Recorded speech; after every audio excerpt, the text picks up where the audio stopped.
Hi. Bigg Boss Kannada season 12ರ finale ಹತ್ತಿರ ಬರುತ್ತಿದೆ. ಇತ್ತೀಚೆಗೆ ಕಿಚ್ಚನ ಚಪ್ಪಾಳೆ ಕುರಿತು ಸಾಮಾಜಿಕ ಜಾಲತಾಣಗಳಲ್ಲಿ ಸಾಕಷ್ಟು ಚರ್ಚೆ ನಡೆಯುತ್ತಿದೆ. ಧ್ರುವಂತ್ ಮತ್ತು ಅಶ್ವಿನಿ ಗೌಡರಿಗೆ ಕಿಚ್ಚ ಸುದೀಪ್ ಕೊಟ್ಟ ಕಿಚ್ಚನ ಚಪ್ಪಾಳೆ ಬಗ್ಗೆ ವೀಕ್ಷಕರು ವಿರೋಧ ವ್ಯಕ್ತಪಡಿಸಿದ್ದಾರೆ. ಆದರೆ ಈ ವಿವಾದದ ಮೇಲೆ ಮಾಜಿ ಸ್ಪರ್ಧಿ ರಜತ್ ಕಿಶನ್ ತಮ್ಮ ಸ್ಪಷ್ಟ ಅಭಿಪ್ರಾಯ ನೀಡಿದ್ದಾರೆ. ಈ ವಿಡಿಯೋದಲ್ಲಿ ನಾವು ಅವರ ಪ್ರತಿಕ್ರಿಯೆ ನೋಡೋಣ ಬನ್ನಿ. ರಜತ್ ಕಿಶನ್ ಹೇಳಿದ್ದಾರೆ, ಒಳ್ಳೆಯದು ಮಾಡಿದರೂ ಜನರು ಮಾತನಾಡುತ್ತಾರೆ, ಕೆಟ್ಟದ್ದು ಮಾಡಿದರೂ ಜನರು ಮಾತನಾಡುತ್ತಾರೆ. ಬಿಗ್ ಬಾಸ್ ಮನೆಯಲ್ಲಿ ಏನು ನಡೆದಿದೆಯೋ ಅದನ್ನು ತೋರಿಸಿದ್ದಾರೆ.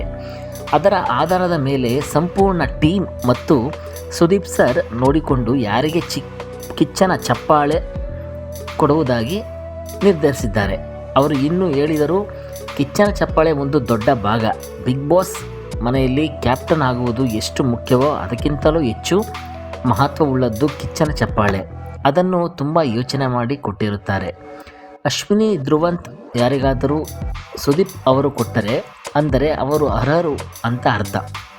ರಜತ್ ಕಿಶನ್ ಈ ವಿವಾದದ ಬಗ್ಗೆ ಸ್ಪಷ್ಟವಾಗಿ ಹೇಳಿದ್ದಾರೆ. ಅರ್ಹರಿಗೆ ನೀಡಲಾಗಿರುವ ಕಿಚ್ಚನ ಚಪ್ಪಾಳೆ ಮೇಲೆ ಯಾರೂ ದ್ವೇಷ ತೋರಬಾರದು. ಎಲ್ಲದನ್ನೂ ಯೋಚನೆ ಮಾಡಿ ಕೊಟ್ಟಿದ್ದಾರೆ ಕಿಚ್ಚ ಸುದೀಪ್ ಸರ್. ನಿಮಗೆ ಯಾವ ಸ್ಪರ್ಧೆಗೆ ಕಿಚ್ಚನ ಚಪ್ಪಾಳೆ ಕೊಟ್ಟರೆ ಸರಿಯಾಗುತ್ತಿತ್ತು ಅಂತ ನಿಮಗೆ ಅನಿಸುತ್ತಿದೆ ಹೇಳಿ. ಧ್ರುವಂತ್ ಅಥವಾ ಅಶ್ವಿನಿ ಬಗ್ಗೆ ಕಮೆಂಟ್ ಬರೆಯಿರಿ.